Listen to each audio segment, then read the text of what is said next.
সর্বসত্তাবর্ধক, সর্বকারণিক, সর্বপালনী পোষণী পূরণী রক্ষণী বর্ধনী, সর্বশ্রেষ্ঠ নিয়ামক, পরম সাত্ত্বিক জীবন আদর্শ এবং তৎলীলা সঙ্গিনী বর্ণ প্রকৃতি শ্রীচরণতলে আমার সমগ্র ভাব তথা সত্তা নিচে উপনীত। উপস্থিত প্রত্যেককে আমার হার্দিক জয়গুরু এবং অনেক অনেক মঙ্গল শুভকামনা। আর পরিচালিকা কর্তৃর জন্য অনেক অনেক আভার, সম্মান এবং হৃদয় শ্রদ্ধা করুন। আমি শর্মিষ্ঠা সুন্দর পরিবেশ।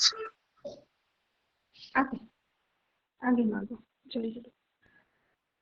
এখন আমরা সকলে যে পরম পবিত্র সৎনাম তথা বীজ নাম মনন করা, সেটার মধ্যে দিয়ে কিন্তু সত্তা উদ্বর্ধিত হয় তথা অর্জিত হয়, এবং এই সত্তায় কিন্তু সমস্ত কর্ম করার যে সম্ভাবনাগুলিকে অর্জিত করে তুলতে পারে। এবং সেই কারণে দেখা যায় যে এইরকম সর্বমিলিত স্বরূপে যখন আমরা এক আগ্রহে, একনিষ্ঠায়, একের প্রতি আকৃষ্টতায় অনুরক্ত হয়ে তার ভাবকে পোষণ করি, তার ব্যবহার, তার স্বরূপকে পোষণ করি, তখন কিন্তু একটা বিরাট মাত্রায় সেটা সকলকে উদ্বর্ধিত করে। যদি বর্তমান সময়ের কথা বলি, আমরা সকলেই জানি প্রকৃতিতে যেমন অমৃত বর্ষিত হচ্ছে প্রতি মুহূর্তে, তেমনি কিন্তু প্রত্যেক আমরা মানুষেরা প্রত্যেকে শ্রী শ্রীমা অর্থাৎ পরম পূজনীয়া যুক্তেশ্বরী শশীবালা দেবীর পুণ্য পবিত্র 133তম জন্ম মাসকে প্রতিপালিত করে চলেছে। এবং সেটা সকলের মিলিত আকাঙ্ক্ষা, পুরো বছরের যেন একটা আকুতি, আগ্রহ, মায়ের কথা, মায়ের বই, মায়ের ঘটনা, মায়ের জীবনীয় চলন, প্রতিটি জিনিস, কারণ তিনি তো নারী আদর্শা, বিশ্ব নারী আদর্শা। তো তার কথাগুলি বারে বারে, যদিও সেই কথাগুলো পূর্বতন, কিন্তু বর্তমানেও সেই কথাগুলি যেন জীবনীয় চলনে যদি ধরা পড়ে কোথাও না কোথাও, তাহলে কি হয়, আমরা উদ্বুদ্ধিত হই। অনেক সময় অনেক ব্যাপারে দেখা যাবে মাগো কি, যখনই কিন্তু তার তার উদ্দেশ্য ছিল শ্রীগুরুর প্রতিষ্ঠা, ইষ্ট তথা মঙ্গলের প্রতিষ্ঠা, আমাদেরও সকলের ওই আকাঙ্ক্ষা। এবং মাতৃ সম্মেলনের ধারা আজ মাতৃ সৎসঙ্গ স্বরূপে চলছে, কারণ সেখানেও কিন্তু সেই একই বার্তা, সেটা হলো ইষ্টের প্রতিষ্ঠা। তার সবার আগে লাগে আমার প্রতিষ্ঠা। তাই ধরাপৃষ্ঠে যখন যোগাচার্য আসেন, ধরার রীত ধরে বা নিয়ম ধরে নিজেরই নারী অংশ সাথে নিয়ে আসেন। কারণ ধরাপৃষ্ঠে যত রকম সম্পর্ক বা সম্বন্ধ বা বন্ধন আছে মানুষের মধ্যে, মানুষের কথা বলছি, সর্বশ্রেষ্ঠ জীবের, তিনি তো সর্বশ্রেষ্ঠ জীবের স্বরূপত্ব নিয়েই আসেন, আর আমাকেও সৃষ্টি করেছেন তারই স্বরূপত্ব দিয়ে। তিনি এই ধরাপৃষ্ঠে সেই সমগ্র বন্ধন তথা সম্পর্কগুলি, মূল সমস্ত বন্ধন বা তথা সম্পর্কগুলির যদি মূল কিছু থাকে, ধরি বা নেম বা ভিত, সেটি হলো দাম্পত্য সম্পর্ক। এই যে পতি পত্নী বা স্বামী স্ত্রীর সম্পর্ক, এই সম্বন্ধটি, এই বন্ধনটি কিন্তু বাকি সমস্ত বন্ধনকে উন্নত তথা অবনত করতে পারে। এবং এটি ব্যক্তি সৃষ্টি থেকে রাষ্ট্র গঠনে মূল আধার। বাকি সমস্ত সম্বন্ধ সম্পর্ক এর উপরে কিন্তু অনেকখানি নির্ভরিত থাকে। তাই দয়াল যখন আসেন ধরাপৃষ্ঠে বারে বারে যোগাচার্য রূপে, সঙ্গে তিনি তার অংশ হিসেবে নিয়ে আসেন এই লীলা সঙ্গিনীকে, তারই অংশ। আজও বেঙ্কিদা, পূজনীয় বেঙ্কিদা বলেন যে যদি ঠাকুরের ঘর ছোট, জায়গা নেই, সেখানে কিন্তু শুধু ঠাকুরের ফটো, আচার্যদের ফটো রাখলে হবে, কারণ তার মধ্যেই তো বড় মানিহিত এই যে জায়গাটি।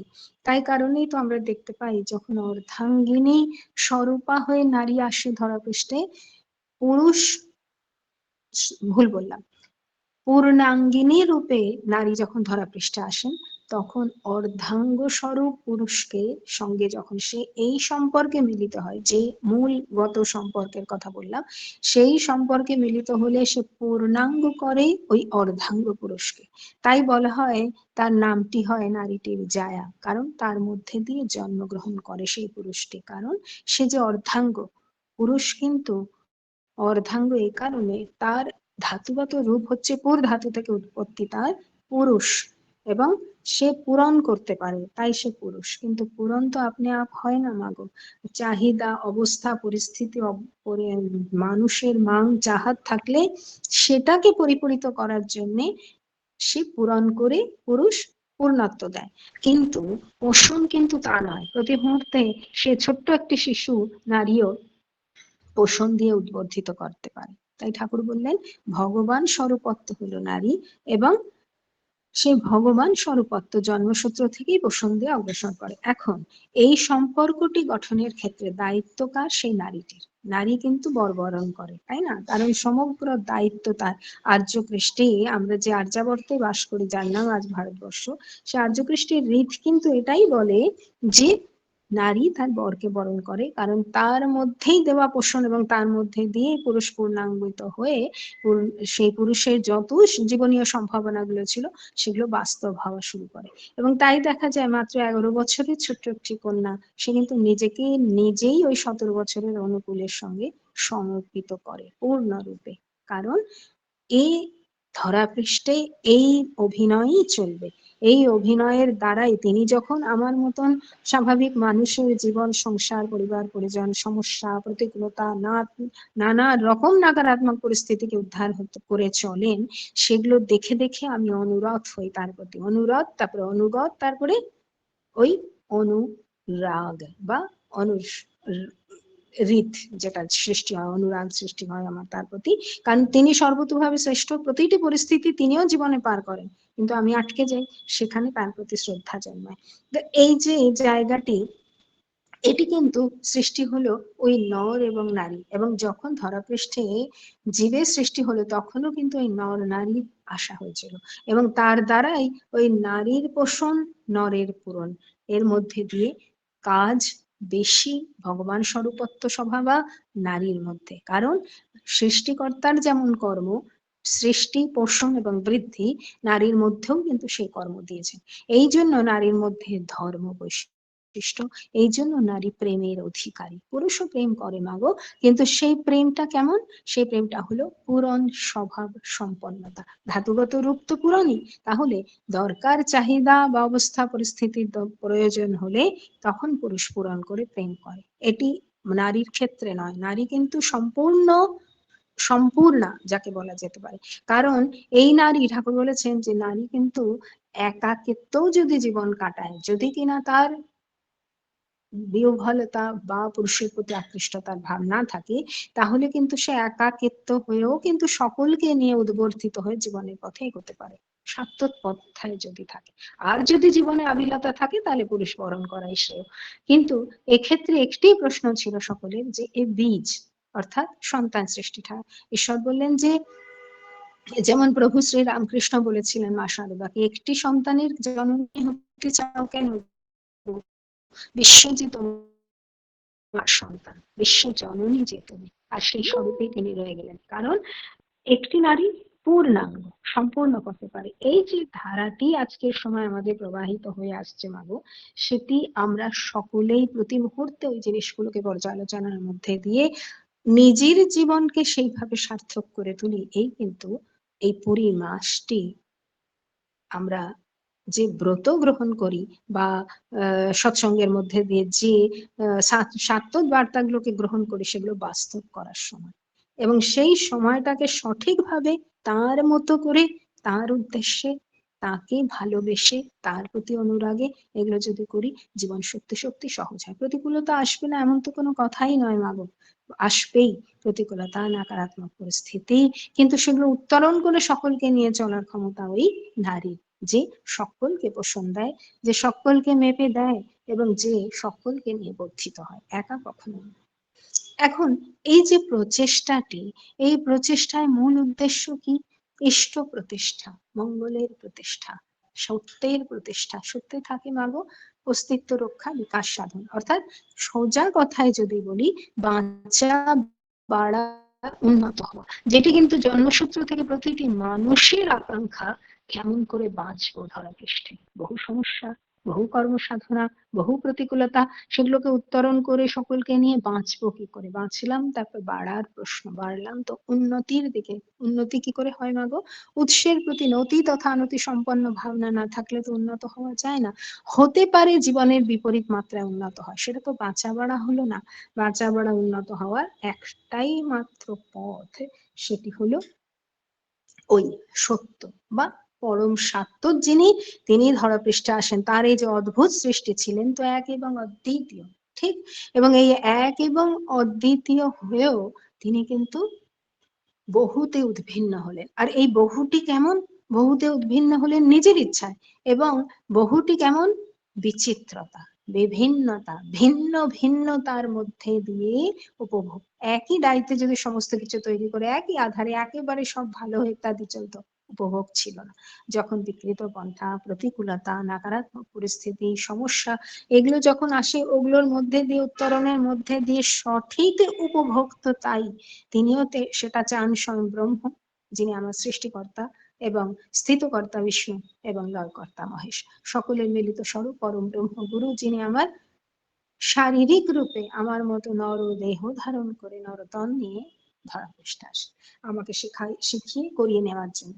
এখন প্রশ্ন, যে সবটাই তো বুঝলাম, কিন্তু এর জন্য করা লাগবে কি আমাকে? ঠিক? আমরা অনেক সময় ভুল করি। কিরকম ভুল করি? যে আমি যদি ভগবান স্বরূপত্ব নিয়ে গঠিত হয়েছি, অতএব ভগবানের যা যা আছে আমারও আছে। বৈশিষ্ট্য, বুদ্ধি, বোধ, বিবেক, কর্ম করার ক্ষমতা, এত একটা বড় ব্রেন, ইত্যাদি ইত্যাদি সবকিছু আমার মধ্যে আছে। আর তার চেয়ে বড় হচ্ছে ভাব, যেটা কিনা আবাজানি করে আমার হৃদয় থেকে পাশে, পাশের থেকে আমাদের। এই যে আবাজানি ভাবের ব্যাপার, তো সবটাতেই যদি তার ক্ষমতা আছে, সেখানে একজনকে ধারণ করে রাখা আদর্শ বা কেন্দ্রের দরকার কোথায়? এই জায়গাটাতে মানুষ করে ফেলে ভুল। সঠিক আদর্শ পরম সত্যতের সঙ্গে আদর্শ না হলে আমরা কি পারি না মাগো? ধরে রাখতে পারি না নিজেকে। তাই ঠাকুর বলছেন কি, যে প্রথমে লাগে ধারণ, তারপরে কর্ম। ধারণটি কি? আমার ভেতরে সমস্ত কিছুর মধ্যে তাকে পূর্ণভাবে ধারণ করা, তার নাম ধর্ম। তাই ঠাকুর ধর্মের পূর্ণ পরিভাষা কি বললেন? ধরে রাখার কর্ম, তার নাম ধর্ম। এই যে ধরে রাখার কর্ম কি করে হয়? যখন তাকে ধারণ করি, তিনি পরম সত্য, ত্রিকালদর্শী, সর্বশক্তিমান, আমার সৃষ্টিকর্তা, পরম কারণিক, যা কিছু বলি সবই তিনি। তখন কি হয়? সেই সত্যকে যখন ভেতরে ধরে রাখার চেষ্টা করি প্রতিটি জীবনীয় চলনে, অর্থাৎ আমার ভাষায়, কর্মে, দৃষ্টিতে, আমার সেবায়, পোষণে, পূরণে, আচারে, ব্যবহারে, প্রত্যেকটি জিনিসে আমার ভেতরের সকারাত্মক ভাবও আছে, নকারাত্মক আছে। যখন সত্যতের সঙ্গে জড়িত হই, তখন কি হয়? ওই যে সতের সঙ্গ, যে অনুষ্ঠানটায় আমরা এখন জড়ে আছি, কেন?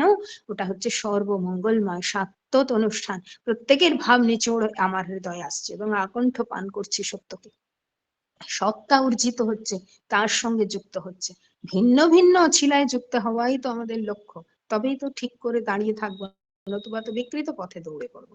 তাহলে সমগ্র জীবনীয় চলনে তাকে ধারণ করা, এবং সেই ভাব যখন পোষণ করি, সত্য ভাব, তখন আমার প্রত্যেকটি জীবনীয় চলনে সেগুলোই বাস্তব হবে। হবে তো? কারণ যে ভাব মনকে অধিগ্রহণ করে মত বা মতির সৃষ্টি করে, সেটাই আমার জীবনীয় চলনে বাস্তব হয়, বা আকৃতি পায়, বা মূর্তি পায় বললে ভালো হবে। তখন পাশের মানুষটি দেখে, উদ্বর্তিত হয়, সেও এই পথে চলে পড়ে। এই হচ্ছে রীতি। এখন এই যে জায়গাটি, এই যে ভাবে ভাবান্বিত হলাম, সেক্ষেত্রে কি হলো? তিনি আমার ধারণে আসলেন, অর্থাৎ আমার ভেতরে। কিন্তু এমনি এমনি কি করে ঢোকাবো? তাকে প্রবেশ করাবো যখন আমি খালি হব। ঠাকুর কি বললেন শাশ্বতী গ্রন্থে? যে ঈশ্বর প্রাপ্তির জন্য সর্বহারা হওয়া লাগে। ঈশ্বর প্রাপ্তি কি গো মা? ঈশ্বর প্রাপ্তি হলো সেই জিনিসটি যেটা কিনা আমাকে তার সঙ্গ, তার চরণ স্পর্শ, কি তাকে ছোঁয়া, কি তার সঙ্গতে থাকা, সহবাস, এটা তো ঈশ্বর প্রাপ্তি নয়। ঈশ্বর প্রাপ্তি হলো আমার ভেতরে আমি কতখানি তাকে আপ্তে করলাম। কিন্তু আপ্তে করতে গেলে কি করতে লাগে? আমাকে সর্বহারা হতে হয়। এখন এর মানে সর্বহারা মানে কিন্তু সম্যক প্রকারের ন্যস্ততা, মানে বা সন্ন্যাসের পরিভাষা কিন্তু এই নয় যে সংসার গৃহ পরিবার পরিজন ছেড়ে জঙ্গলে একা। সে তো স্বার্থপর, সে শুধু নিজের কথাটুকু ভেবে সন্ন্যাস গ্রহণ, তার দ্বারা হবে না সংসার, তাই সে ছুটে পালিয়ে যায়। কিন্তু ঠাকুর তা বললেন, ঠাকুর বললেন যে ভোগের বস্তু সম্মুখে রেখে যে ত্যাগ, সেটি সর্বশ্রেষ্ঠ ত্যাগ। এর চেয়ে বড় সন্ন্যাস গ্রহণ আর কি? সম্যক প্রকারে ন্যস্তের নাম সন্ন্যাস। তাহলে আমাকে কি করতে হবে? সংসারেই থাকতে হবে, সমগ্র দায় দায়িত্ব যতটা সম্ভব আপ্রাণতার সঙ্গে তাকে আমি প্রতিপালিত করব। আর সমর্পণ কোথায় থাকবে? ওই তার চরণে। ওই সমর্পণের মধ্যে দিয়ে তাকে আমি ধারণ করব। এই ধারণের দ্বারা আমার মধ্যে ধর্ম সঠিক উপায় প্রতিপালিত হলো তার মতো করে। এবার হচ্ছে কর্মের ধারা। কর্মটা কি করব? কর্ম ছাড়া তো আমার হাতে কিছু নেই। যে কোনো অবস্থা পরিস্থিতি প্রাপ্তি করতে হয় বা এগিয়ে চলতে হয়, কর্ম একমাত্র সক্রিয়তা। তার উপায়টা কি? তার জন্য করছি। আজকে রান্না করছি তার জন্য, অফিসে জব করছি তার জন্য, বাচ্চাদের পড়াচ্ছি তার জন্য, বাচ্চাদের প্রতিপালিত করছি তার জন্য। প্রতিটি কাজ, এটা তো আমি আমার জীবনের কথা বলছি, সকলের যে যেখানে যে জগতে যার বাস, প্রত্যেক অবস্থা প্রতিটি কর্ম হবে তার জন্য। তখন কিন্তু ভুল হয় না মাগো। বড় তপ এবং সাধনার সঙ্গে প্রতিপল আমরা এগিয়ে চলে সেই কর্মগুলো করার চেষ্টা করি, আমার ঠাকুর কষ্ট না পান, তার মতো হয়ে চলা, অনুরথ যাকে বলে। তো সেই রকম চলে পড়া, এবং এই চলে পড়ার মধ্যে দিয়ে কিন্তু ধর্ম প্রতিষ্ঠা। এখানে তাহলে মূল কথা কি রইল মা? সমর্পণ, তাই না? পূর্ণরূপে সমর্পণ। সেই নফর ঘোষের কথা মনে পড়ে। ছোট্ট সময়ে ঠাকুরের কাছে আসে পাবনা হিমায়তপুর থেকে। সে কিন্তু পড়ালেখা জানতো না, জ্ঞান বুদ্ধি ক্ষমতা কিছুই ছিল না তার। শুধুমাত্র একমাত্র কেবলমাত্র ঠাকুরকে ভালোবেসে ফেলেছে প্রচন্ড ভাবে। ঠাকুরকে ছেড়ে যেত না, সামনে বসে থাকতো দিনের পর দিন। হঠাৎ একদিন এক তান্ত্রিক আসলো শ্মশানের। তারা সব মাঝে মাঝে কেউ না কেউ আসতো উৎপাত করার জন্য। যেখানে মঙ্গল সেখানে তো অমঙ্গল আসবে, তাই তো? মঙ্গলকে প্রতিষ্ঠা করতে দিতে অমঙ্গলের বড় কষ্ট হয়েছে। তো সে একটি ওই সৎসঙ্গের আশ্রমে প্রতিপালিত ছাগ শিশুকে নিয়ে যাবে, বলি দেবে, এবং সেই ছাগ শিশুটি তার চাই। কেন? ঠাকুর কষ্ট পাবেন, অনুকূল কষ্ট পাবেন, যন্ত্রণা পাবেন। এসে নানা রকম ভঙ্গিমা কথাবার্তা করে জোর করে উঠিয়ে নিয়ে সেই ছাগ শিশুকে নিয়ে সে শ্মশান ঘাটে। এবং সেখানে আরো তান্ত্রিকরা বসেছেন মাঝখানে, যজ্ঞ বা তাদের হাবন চলছে, তার মধ্যে সেখানে তারা বলি দেবে। সেখানে সামনে বিরাট মায়ের মূর্তি। মা নাকি তার সন্তানকে কেটে দিলে বড় তৃপ্ত হয়, এটা তাদের বিচার। এখন ঠাকুর বড় কষ্ট পাচ্ছেন, একেবারে কাটা মাছের মতো ছটপট ছটপট করছেন ঠাকুর। সেই কষ্ট যন্ত্রণা দেখে নপরঘোষ থাকতে পারলো না, মাকে গিয়ে বললো, শ্রীমা মনমোহিনী দেবীকে বললো, মা আমাকে একবার তুমি অধিকার দাও, আমি যাই, আমি ঠিক নিয়ে আসবো। মা বলেন, হতে পারে, কিন্তু কোন রকম যুদ্ধ লড়াই কটু কথা কিছু চলবে না। বলছে, আমি কিছু বলবোই না মা গো, আমি ঠিক উঠিয়ে নিয়ে চলে আসবো ঠাকুরকে তৃপ্ত করার জন্য। ঠাকুর এ ঘর ও ঘর চলে বেড়াচ্ছেন, তার মনে শান্তি নেই, তিনি দৌড়াচ্ছেন। দৌড়াচ্ছেন কে? নফর ঘোষ। দৌড়ে দৌড়ে সেই জায়গায় গিয়ে এমন শক্তির সঙ্গে সেই একটি গোল ওই তান্ত্রিকদের বন্ধনের মাঝখানে লাফিয়ে জয় গুরু বলে ওই ছাগ শিশুটিকে ওখান থেকে উঠে, আর ও তো চিৎকার করেই যাচ্ছে শিশুটি, আর মাও বোধহয় চোখের জল ফেলছেন, উঠিয়ে নিয়ে এক দৌড়। তার পিছা করতে গিয়েও কিন্তু তারা তাকে ধরতে পারলো না। সে সেই ছাগ শিশুটিকে নিয়ে সোজা চলে আসলো ঠাকুরের কাছে। আর ঠাকুর কি আপ্লুত, নফর তুই কি কাম করলি। তখন ওদের সেই যজ্ঞ ইত্যাদি ব্যাপারগুলো ভঙ্গ হয়ে গেল, অনেক কিছু বললো টললো, কিন্তু সেই ছাগ শিশুকে বিনষ্ট করতে পারলো না। এমনই আরেক দিন হলো, যখন একটি বিরাট মহাসভায় বলতে হবে, সেই ব্যক্তিটি আসেননি, বহু জ্ঞানী জ্ঞানী, বহু মহরী শিক্ষার অধিকারী।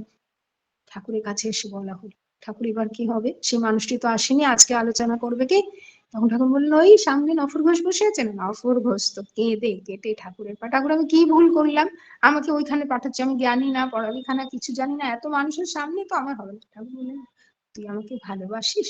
বলে, খুব ওটিই পারি, আর কিছু পারি না। তো ওই ওই তবে তবে ওই কথাই গিয়ে কবি নেই।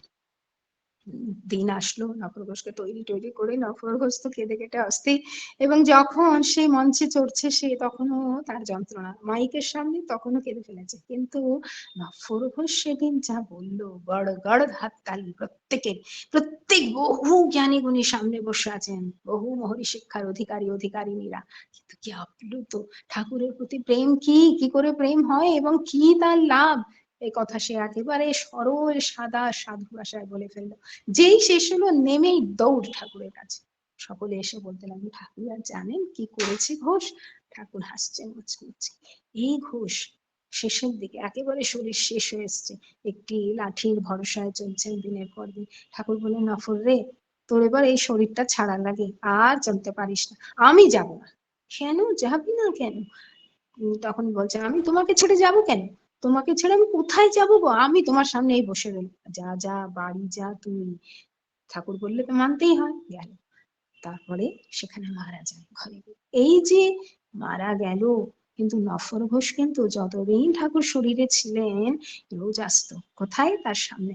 তখন যেদিন তাকে রাতে দাহ করা হলো, সেদিন দাদারা আসলেন, এসে ঠাকুরকে প্রণাম করলেন। ঠাকুর বললেন, ওই ওই যেখানটা তুই দাঁড়িয়ে, ওখানে একটু আগে নাফর এসেছিল। সবাই একটুখানি ত্রস্ত হয়ে গেল, এই মাত্র তো আমরা দাহ করে আসলাম। এমনটা মাঝে মাঝে আসতো, ঠাকুর বলতেন, ওই দেখ নাফর আসলো। এই যে আকাঙ্ক্ষা, এই যে আত্মনিবেদন, এই যে পূর্ণ রূপে নিজেকে ছেড়ে দেওয়া। প্রভু শ্রী শ্রী রামকৃষ্ণ কিন্তু এই বলেছিলেন, দে বকলমা দে। বকলমা, এই যে শব্দটি কলম, যে কলমের দ্বারা একটি সাইন করতে পারে না, লেখার কোনো ক্ষমতা নেই, তাকে বকলম বলা হয়। সেই রকম আধ্যাত্মিক ক্ষেত্রে বলা হয়, সর্বস্ব নিছাওয়ার করে দাও। তোমার যদি ক্ষমতা নেই, তুমি যদি নিজেকে নিয়ে ধরে রেখে চালাতে পারছো না, তবে পরম সাত্যতে শ্রীচরণতলে নিজেকে সমর্পিত করে দাও। একেবারে ভেতর শূন্য খালি করে দাও, যেখানে তাকে ভরে নাও। আমৃত্য যেখানে শেষ, সেখানে তো মৃত্যুর শুরু, এই তো কথা। তাই বললেন যে দে বকল মাঝি। বহু গড়বড় করেছেন, একবার হ্যাঁ একবার না, একবার হ্যাঁ একবার না। কতবার ঠাকুরকে কষ্ট দিয়েছেন প্রভু শ্রী শ্রী রামকৃষ্ণ দেবকে, নিজের ঘরে খাবার পেতে খেতে দিয়েছেন। আর ধূত মদ্যপ, ঘোর থেকে উঠে তার একই নেশা। বললেন, যাও চলে যাও। ঠাকুর বড় কষ্ট পাচ্ছেন, ফুলকো লুচি দেখে খাওয়া হলো না। সেদিন যখন হোশ আসলো, গিরিশ ঘোষ দৌড়ালেন। গিরিশ ঘোষ গিয়ে বললেন, ঠাকুর বড্ড ভুল হয়ে গেছে।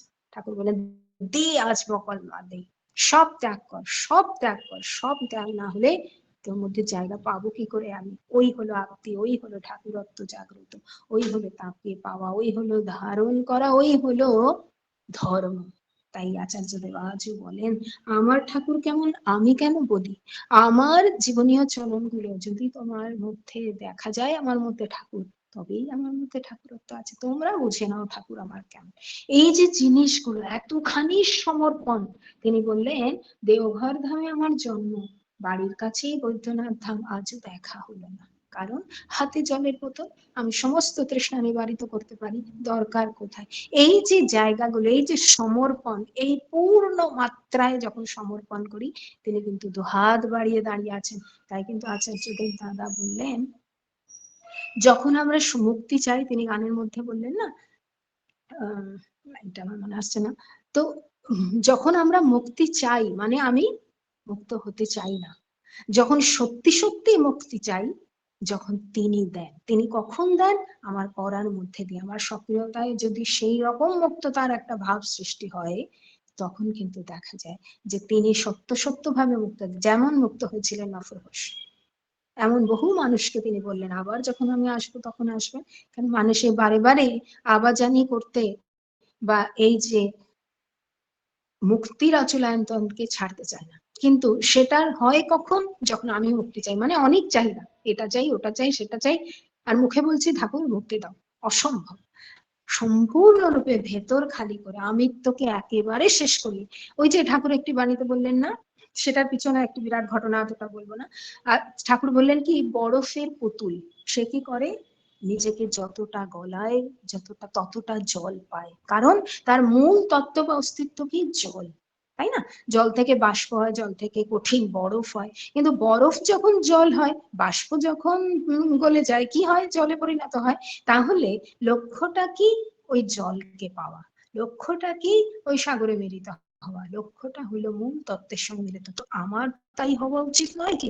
কারণ আমার সত্তাও তো তারই অংশ, মা, তাই না? তো ঠাকুর বললেন, চাই শুদ্ধ আত্মা। কারণ যেমনটা সাদা পরিষ্কৃত সত্তা দেওয়া হয়েছিল, সেরকম করতে পারো নিষ্কলুষিত শুদ্ধ আত্মা, তবে কিন্তু ব্রহ্মের শ্রীচরণে আবার স্থান পাওয়া যেতে পারে। এই প্রচেষ্টাটারই নাম কিন্তু মুক্তি। এ নাকি বর্তমান জীবন থেকে, না না, এটা তো আমি জানি না এরপরে আমার কি আছে, পূর্বতন কি কর্ম করে এসেছি কিছুই তো জানি না, কিন্তু সেই যে কর্মের দ্বারা সত্তাকে কলুষিত করেছি তার বিপরীত কর্ম, অর্থাৎ অবশ্যই অসত্য কর্ম করেছি, তবে তো দুর্ভোগ। সত্য কর্মের দ্বারা এই সত্তাটিকে নিষ্কলুষিত এবং মুক্ত করে তুললে দেখা যায় তখন কিন্তু তার কাছে স্থান পাওয়া যায়। আমরা সকালে প্রার্থনায় বলি না, চৌথা পদে তার অবস্থান, আর তার কৃপা বা তার ইচ্ছা না হলে, মেহের বলি না, মেহের, তার মেহরবানি না হলে আমরা তার চরণে স্থান পেতে পারি না। তার জন্য লাগে পূর্ণ সমর্পণ বা সম্যক রূপে ন্যস্ত করে দেওয়া, তার মতো করে চলা, তার ইচ্ছায় চলা প্রতিটি কর্ম। তবে হ্যাঁ, জীবন সংসার দায়িত্ব কর্মসাধনা কোনোটাই ছাড়া যাবে না। প্রতিকূলতা, নাকারাত্মক রোগ শোক গ্রহদোষ বুদ্ধি বিপর্যয় দারিদ্র আদি সব আসবে, কিন্তু সেগুলোকে যত সহজভাবে উত্তরণ করবো, সেই সহজটা হবে কি করে মাগো? সেই সহজের একটাই পদ্ধতি, তার প্রতি খুঁটা বাঁধা। সমগ্র বৃত্তি ভেদি টান, বৃত্তিগুলো নিয়ন্ত্রিত থাকে, আমার কৃতদাস হয়ে থাকে, যখন বলি ওঠে যখন বলি শোয়, এইরকম অবস্থা করে যখন চলি তার প্রতি অনুরাগে, তখনই কিন্তু তার শ্রীচরণে ঠাই মিলে। মঙ্গলময় প্রভু শ্রীচরণ তলে সত্তা নিচল প্রণতের সম্বন্ধে পুরুষোত্তম সকলের জন্য হার্দিক জয় গুরু। জয় গুরু মা আমার। জয় গুরু মা, জয় গুরু। অপূর্ব আলোচনা আমরা শুনলাম। খুব সুন্দর করে আমার বিনোদন আলোচনা করলেন যে এই ধরাধামে যখনই পরম পুরুষ এসেছেন তখনই তার লীলা সঙ্গিনীকে নিয়ে এসেছেন। তিনি পরিপূর্ণ হওয়ার জন্যই তার লীলা সঙ্গিনীকে নিয়ে এসেছেন। নারী সম্পূর্ণ প্রতিকূল পরিবেশে থেকেও কিভাবে সবাইকে নিয়ে পরিপূর্ণতা লাভ করা যায় তা শ্রী শ্রী বড় মা আমাদের দেখিয়ে দিয়েছেন। প্রথমে ধারণ করতে হবে, ধর্ম কর্ম একসঙ্গে করতে হবে, তার মতন হতে হবে, নিজেকে পূর্ণ আত্মনিবেদন করতে হবে। আমাদের চলনাগুলো যে এমন হবে যা দেখে যেন সবাই বুঝতে পারে আমার ঠাকুর কেমন। আমাদের আমিত্ব ত্যাগ করতে হবে এবং তার ইচ্ছায় চললে কত কিছু হতে পারে। আমার সুন্দর সুন্দর ঘটনা বলেও আমাদের সমৃদ্ধ করলেন। পরম পিতার আমার আতুল চরণে আপনার সার্বিক মঙ্গল প্রার্থনা করি মা। খুব ভালো থাকুন, সুস্থ থাকুন, আর আমাদের সঙ্গে যুক্ত থাকুন, আর মাঝে মাঝে তার কথা শুনিয়ে তার প্রতি তন্মুখী করে তুলবেন। জয় গুরু মা, জয় গুরু। জয় গুরু মা গো। সকলে আপনারা প্রত্যেকে সুস্থ থাকুন, মঙ্গলে থাকুন, ইষ্ট জীবন কামনা।